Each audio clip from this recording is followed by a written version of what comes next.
Halo guys, selamat datang kembali. Akhirnya Jujutsu Kaisen Season 3 Episode 3 resmi hadir dengan tensi yang makin tinggi. Setelah 2 episode awal yang penuh aksi dan bikin baper, episode kali ini bakal ngebongkar habis-habisan apa sebenarnya rencana busuk Kenjaku dan gimana nasib dunia Jujutsu ke depannya. Tanpa banyak drama lagi, yuk kita gaskan ke dunianya Gege Akutami. Kita lanjutin dari adegan minggu lalu. Yuji, Megumi, Maki, Yuta, Yuki, dan Bang Choso akhirnya sampai di hadapan Master Tengen. Penampilan Tengen ini jujur ya guys, unik banget. Matanya 4, kepalanya lonjong kayak silinder atau jempol dikasih mata. Pokoknya jauh dari kata manusia ganteng deh. Masih mending Sukuna kemana-mana kalau soal penampilan. Tengen langsung menyapa mereka satu persatu. Dia tahu siapa yang dari klan Zenin, siapa yang Death Painting, dan siapa wadahnya Sukuna. Semuanya pada melongo. Dalam hati mungkin pada bilang, ini beneran dewa Jujutsu atau alien nyasar ya? Yuki Tsukumo yang emang tipenya gaspol langsung nanya, "Kenapa lu nutup akses ke tempat ini pas kita datang?" Tengen jawab dengan enteng aja kalau dia takut mereka itu sekutunya Kenjaku. Nah, disinilah nama Kenjaku resmi disebut. Ternyata otak yang nempel di badan Geto itu namanya Kenjaku. Simbah Tengen juga bilang kalau dia ini abadi, tapi bukan berarti nggak bisa tua. Umurnya sudah 500 tahun lebih, makanya mukanya sudah nggak berbentuk gitu. Waduh mbah, pantesan penampilannya makin estetik gitu ya, mirip jempol keriput kena air kelamaan. Tengen cerita soal kejadian 12 tahun lalu, ingat arc Hidden Inventory kan? Gara-gara si Toji Fushiguro ngebantai Star Plasma Vessel, Tengen gagal bergabung dan akhirnya dia terus berevolusi secara tidak terkontrol. Sekarang dia bukan lagi sepenuhnya manusia, dia sudah lebih mirip roh terkutuk. Megumi dan Yuta langsung ke intinya. "Mbah, gimana cara buka segel Prison Realm biar Gojo bisa keluar? Dan apa sebenarnya rencana Kenjaku?" Tengen bilang dia bakal kasih tahu semuanya, tapi ada syaratnya. Salah satu dari 3 orang terkuat di situ, yaitu Yuta, Yuki, atau Choso, harus tinggal di situ buat jadi bodyguard Tengen. Yuta bingung, "Loh, mbah kan abadi, ngapain butuh penjaga?" Maki juga nyamber, "Masa dewa takut kena segel lagi sih? Cemen amat." Tapi alasannya masuk akal guys, karena Tengen sudah berevolusi jadi lebih mirip kutukan, sekarang dia bisa dimanipulasi pakai teknik Cursed Spirit Manipulation milik Geto yang sekarang dikuasai Kenjaku. Kalau Kenjaku berhasil nyerap Tengen, tamatlah riwayat dunia.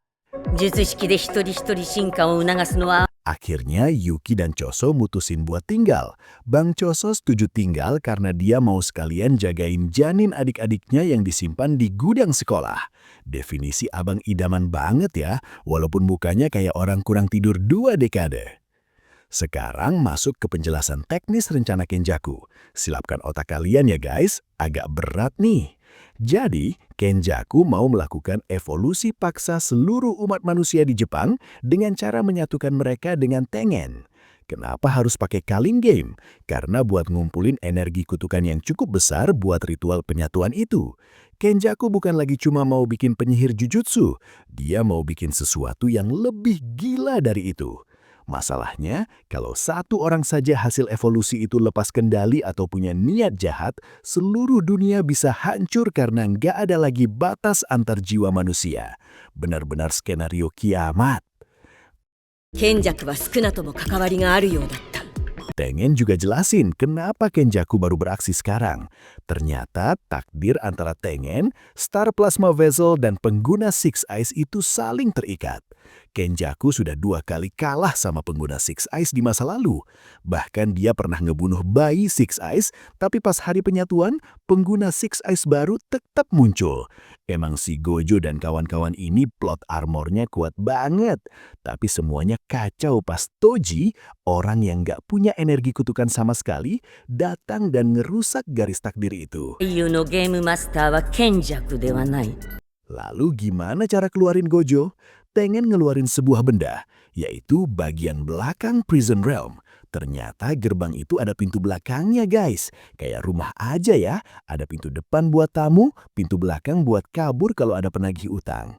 Tapi buat bukanya nggak bisa sembarangan. Butuh benda yang bisa membatalkan teknik kutukan.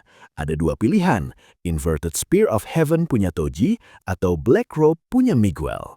Mendengar itu, Yuji dan Megumi langsung semangat. Tapi semangatnya langsung layu pas tahu kenyataannya. Ternyata dua benda itu sudah dihancurin Gojo.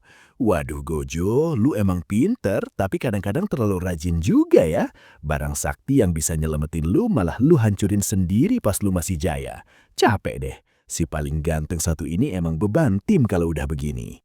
Yuta cerita kalau dia sama Miguel sudah nyari sampai ke Afrika, tapi hasilnya zong, nggak ada sisa sedikit pun. Untungnya Tengen kasih harapan satu lagi. Ada peserta Culling Game namanya Hana Kurusa alias Angel.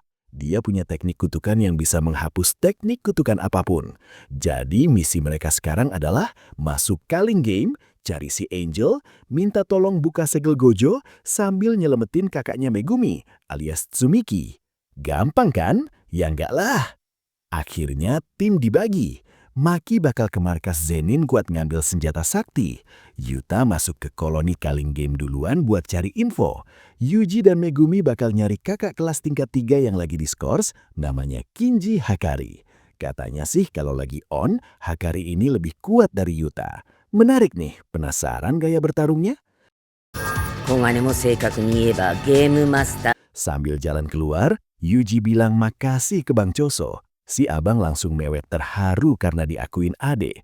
Kocak banget emang keluarga satu ini. Yang satu manusia karet, yang satu darah tinggi. Nah, di akhir episode, tiba-tiba scene pindah ke sebuah panggung komedi. Ada cowok namanya Takaba. Dia lagi ngelucu tapi garing banget guys. Saking garingnya manajernya sampai marah-marah dan nyuruh dia berhenti jadi komedian. Kasian sih, umurnya sudah 35 tahun tapi dibilang gak lucu. Tapi jangan remehin dia ya, karena nanti Takaba ini bakal jadi salah satu karakter yang paling ajaib dan overpowered di Culling Game. Oke guys, itulah recap lengkap episode 3. Makin ribet tapi makin seru kan? Ternyata kunci buat nyelamatin Gojo ada di tangan penyihir bernama Angel. Dunia Jujutsu udah diambang kehancuran total kalau mereka gagal. Seandainya Gojo Satoru nggak pernah ngebancurin Inverted Spear of Heaven, menurut kalian apakah dia bakal tetap kena segel Kenjaku? Atau dia bakal tetap kalah sama kelicikan Kenjaku? Tulis teori kalian di kolom komentar ya. Admin pengen tahu seberapa liar imajinasi kalian. Jangan lupa subscribe biar nggak ketinggalan recap episode 4 minggu depan. Terima kasih sudah nonton sampai habis. Be the Watcher, Jai! 近場のコロニーは避けるね。さあ、先輩。とにかく人手が足んねえ。何が何 Episode 4. Cerita dimulai dengan Maki yang kembali ke kediaman klan Zenin. Misinya simple, ambil senjata terkutuk, Cursed Tool, buat persiapan perang.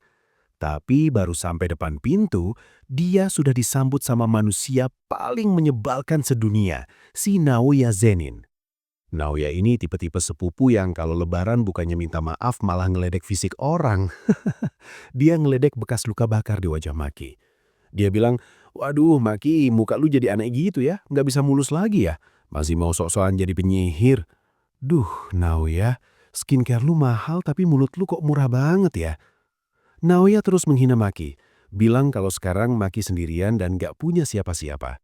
Dia bahkan nanya, apa lu mau jadi pengikut setianya Yuta atau Megumi? Maki cuma diam, matanya dingin kayak es batu di kulkas. Dia jalan terus menuju gudang senjata, karena dia sudah dapat kunci dari Megumi yang sekarang resmi jadi ketua klan Zenin berkat wasiat Naobito. Maki masuk ke gudang senjata, tapi ternyata gudangnya kosong melompong.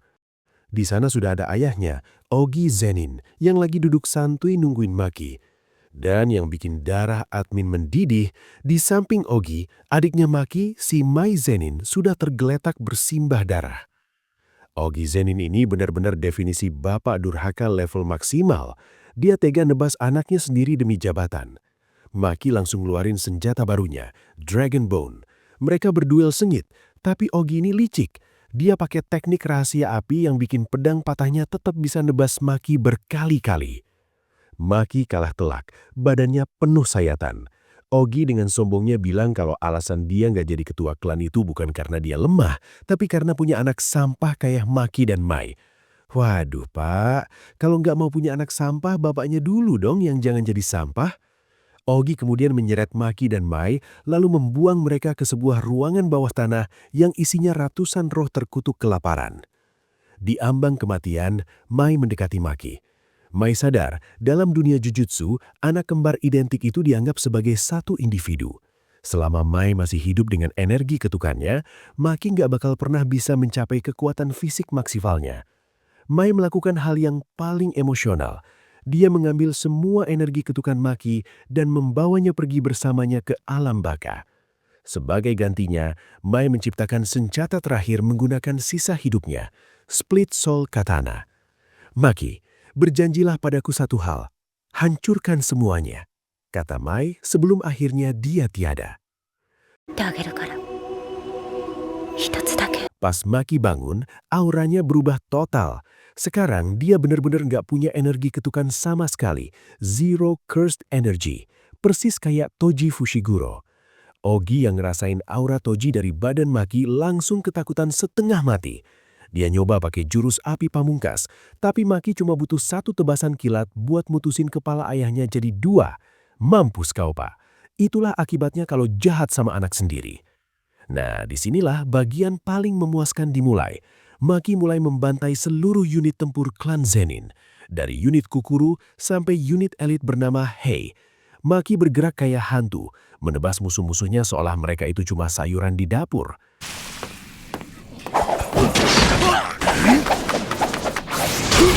Animasinya gila banget guys, hitam putih dengan percikan darah merah. Maki bahkan bisa nangkep pedang pakai tangan kosong dan melemparkan balik kayak Captain America. Satu persatu petinggi klan kayak Jinichi Zenin tewas mengenaskan.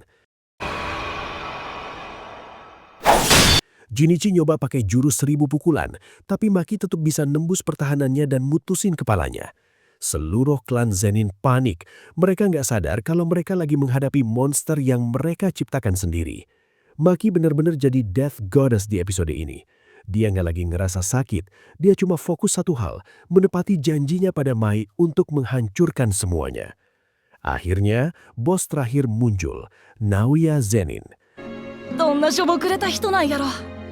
Naoya pakai teknik projection surgery yang bikin dia bisa gerak 24 bingkai per detik. Cepet banget sampai nggak kelihatan mata. Dia ngeledek Maki lagi. Gue ini spesial, lu nggak bakal bisa nyentuh gue. Tapi Maki sekarang sudah bisa membaca udara dan pergerakan sekecil apapun. Naoya terus muter-muter kayak gasing di sekitar Maki. Pas Naoya mau kasih pukulan terakhir, Maki nangkap gerakannya dan bam! Satu pukulan maut mendarat tepat di wajah gantengnya Naoya sampai giginya rontok semua dan mukanya amblas ke tanah. Maki kemudian pergi sambil nenteng mayat Mai di pundaknya. Dia nggak peduli lagi sama gelar atau nama besar Zenin. Di sisi lain, Naoya yang sekarat malah dibunuh pelan-pelan sama ibunya Maki yang bawa pisau kecil. Ternyata ibunya juga sudah muak sama klan ini. Benar-benar penutup yang puitis sekaligus tragis. Episode berakhir dengan berita kalau klan Zenin resmi dihapus dari daftar 3 keluarga besar karena hampir semua anggotanya tewas dibantai Maki. Maki Zenin sekarang resmi jadi buronan paling berbahaya sekaligus paling dihormati karena kekuatannya setara Toji Fushiguro. Menurut kalian, apakah tindakan Maki membantai seluruh klannya itu benar karena mereka sudah keterlaluan? Atau malah Maki jadi terlalu kejam sama seperti klan yang dia headpick? Tulis pendapat kalian di kolom komentar ya. Admin bakal baca satu persatu. Jangan lupa subscribe biar nggak ketinggalan recap episode 5 minggu depan. Terima kasih sudah nonton sampai habis. Be the Watcher, Jai. 母さん。何の話